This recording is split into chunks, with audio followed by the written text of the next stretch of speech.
जय हिंद, नमस्कार, welcome to PS study. आज हम लोग डिस्कस करेंगे क्लास 10 का चैप्टर नंबर 3 मैथमेटिक्स बुक से pair of linear equation in two variable. तो ये चैप्टर स्टार्ट करने से पहले हम लोग कुछ बेसिक टर्म जान लेंगे। तो पहले हम लोग ये जानेंगे कि लीनियर इक्वेशन क्या होता है। तो लीनियर इक्वेशन का जनरल फॉर्म क्या होता है? ax plus b equal to 0। तो यहाँ पे इस जो हम लोग लीनियर इक्वेशन लिखे हैं इसके अंदर में कितना वेरिएबल है? एक वेरिएबल है। लेकिन हम लोग का जो डिस्कस क्या करना है? टू वेरिएबल का। और कैसा इक्वेशन होना चाहिए? लीनियर इक्वेशन होना चाहिए। तो पहले ये जान लेते हैं कि जो हम लोग का लीनियर इक्वेशन होता है उसका स्टैंडर्ड फॉर्म क्या होता है? ax plus b equal to 0। और ये हम लोग का स्टैंडर्ड फॉर्म हो गया। लेकिन यहाँ पे क्या हो रहा है कि हम लोग सिर्फ एक ही वेरिएबल यूज किए हैं और बाकी हम लोग क्या है, ये जो a है ये क्या है? x का कोफिशिएंट है और b क्या है? हम लोग का कांस्टेंट है। और ये हो गया हम लोग का लीनियर इक्वेशन का जनरल फॉर्म। तो अभी हम लोग जानेंगे कि linear equation in two variable हम लोग कैसे लिखेंगे। How we can write linear equation in a two variable. तो कैसे लिखेंगे? ax plus by plus c equal to 0। तो यहाँ पे मैंने क्या वेरिएबल लिया हूँ? x y। तो यहाँ पे कितना वेरिएबल हो गया? 2 हो गया। और जो a b c है ये हम लोग का क्या हो गया? रियल नंबर हो गया। लेकिन यहाँ पे जो a और b है ये a क्या है? हम लोग का x का क्या है? कोफिशिएंट है। और b भी क्या है? y का कोफिशिएंट है। तो यहाँ इस कंडीशन में हम लोग का पेयर ऑफ लीनियर इक्वेशन पाने के लिए कुछ कंडीशन है। कंडीशन क्या है? यहाँ पे जो a है और b है वो कभी भी क्या होना चाहिए? नॉट इक्वल टू 0 होना चाहिए। क्या होना चाहिए? Not equal to 0। अगर 0 होगा तो क्या होगा आखिर? अगर यहाँ पे कोई भी एक टर्म 0 हो जाएगा तो ये टर्म रहेगा ही नहीं है। तो क्या बचेगा? Only by plus c equal to 0। इसका मतलब क्या हो गया? ये हम लोग का लीनियर इक्वेशन होगा लेकिन इसमें कितना वेरिएबल होगा? सिर्फ एक ही वेरिएबल होगा। तो इसलिए हम लोग का कंडीशन क्या होना चाहिए? जो a और जो b है वो कभी भी 0 नहीं होना चाहिए। समझ में आया? जब समझ में आ गया होगा तो हम लोग नेक्स्ट चलते हैं। नेक्स्ट हम लोग का क्या डिस्कस करना है? Pair of linear equation. और यहाँ पे मैंने क्या लिखा हूँ? सिर्फ एक ही इक्वेशन लिखा हूँ, वो भी टू वेरिएबल का। लेकिन हम लोग का कितना इक्वेशन चाहिए? 2 इक्वेशन चाहिए। आखिर 2 इक्वेशन क्यों हम लोग लेते हैं? जब भी हम लोग पेयर इक्वेशन का क्वेश्चन सॉल्व करते हैं तो 2 इक्वेशन लेते हैं इन टू वेरिएबल। क्यों लेते हैं? क्योंकि अगर यहाँ पे एक इक्वेशन होगा तो हम लोग x और y का वैल्यू फाइंड आउट नहीं कर सकते हैं। तो अगर हम लोग फाइंड आउट करने के लिए 2 इक्वेशन लेना पड़ता है और उस 2 इक्वेशन को मिलाकर ही हम लोग x और y का वैल्यू फाइंड आउट कर सकते हैं। तो पहले हम लोग 2 इक्वेशन लिख देते हैं। Pair of linear equation in two variable का 2 इक्वेशन लिख लेते हैं। पहला इक्वेशन क्या हो जाएगा? a1x b1y plus c1 equal to 0। इसके बाद दूसरा ले लेते हैं same a2x plus b2y plus c2 equal to 0। ये हो गया हम लोग का 2 इक्वेशन हो गया। अब इस 2 इक्वेशन को हम लोग इजीली सॉल्व कर सकते हैं। अब ये बात हुआ कि हम लोग कैसे सॉल्व करेंगे। यहाँ पे तो कुछ आएगा नहीं सॉल्व करने के लिए। तो यहाँ पे हम लोग कुछ मेथड को अप्लाई करेंगे और उस मेथड के थ्रू से हम लोग क्या करेंगे? x और y का वैल्यू क्या करेंगे? फाइंड आउट करेंगे। तो पहला मेथड क्या है?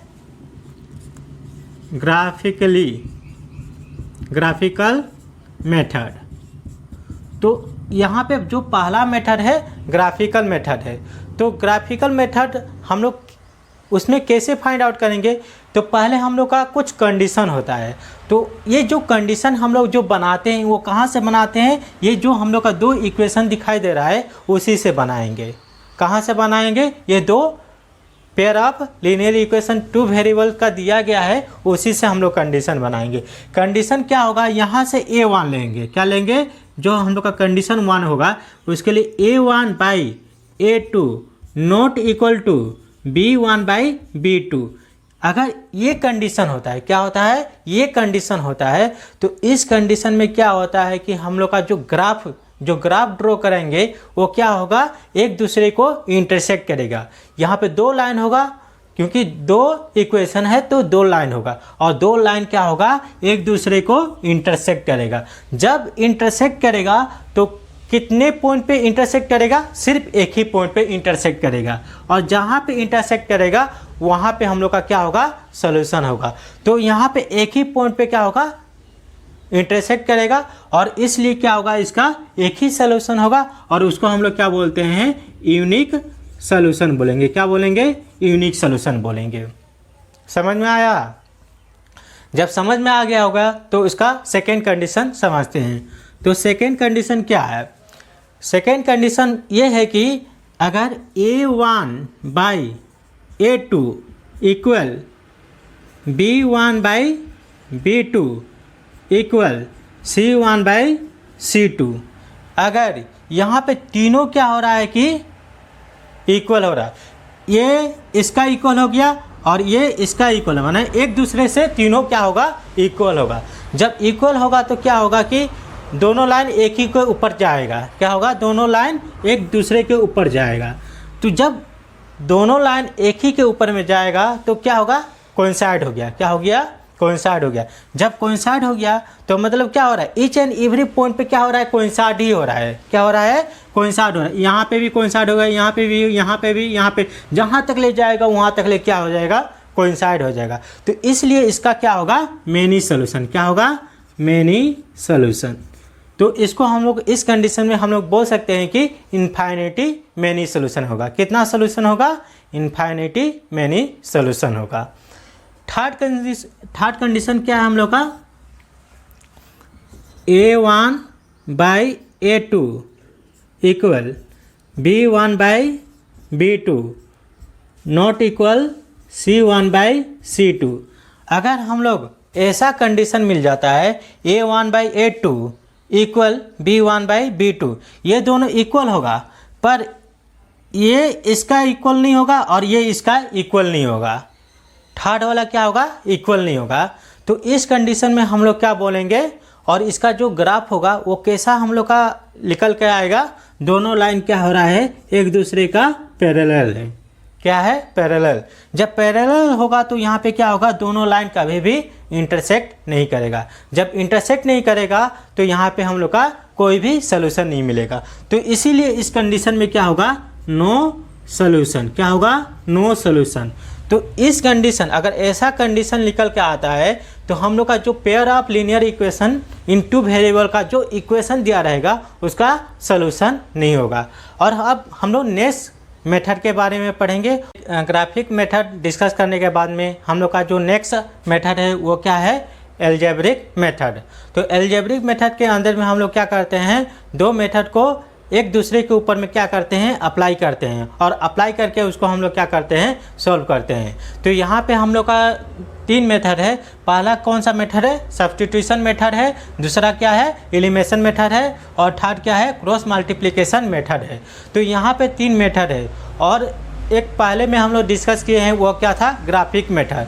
तो हम लोग नेक्स्ट क्लास में पहले हम लोग ग्राफिक मेथड का डिस्कस करेंगे और उसका क्वेश्चन लेकर हम लोग यहाँ पे सॉल्व करेंगे, और कैसे सॉल्व करते हैं, वन बाई वन हम लोग क्या करेंगे, उसको सॉल्यूशन करेंगे।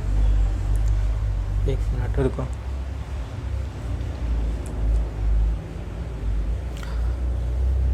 दोनों मेथड को डिस्कस करने के बाद में हम लोग नेक्स्ट क्लास में वन बाई वन हम लोग उसको सॉल्व करेंगे और एक्सरसाइज को भी सॉल्व करेंगे। ओके, थैंक यू, धन्यवाद। कल फिर मिलेंगे।